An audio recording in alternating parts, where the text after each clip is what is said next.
I dobar dan ljudi, evo nas ponovo. Danas ćemo prolaziti još jedan trik, kao što vidimo, 4 asa. Skupimo. I sada, vidite, as pik, as herc, as tref i as karo.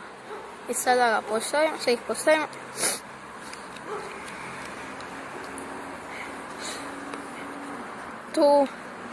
Tu. Nije bitno di ćemo jer je bitno da imaju veliki razmak. Da, evo, sve ih gurnemo, pucamo prstima, svi će doći na vrh.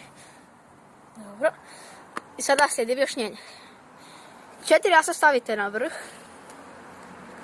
vidite, i onda kad pokažete pulcu da imate ovako 4, uzmete ove 3 karte, ovako i skupite i uhvatite pinky pauzu, jebenti, koliko sam ih uzela, dobro.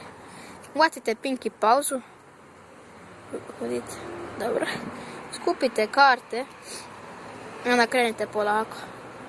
Dakle, aš karo, aš pik, aš herc i kad dođete na štref stavite ga ovdje. Samo pa da vam se ne vide ove karte.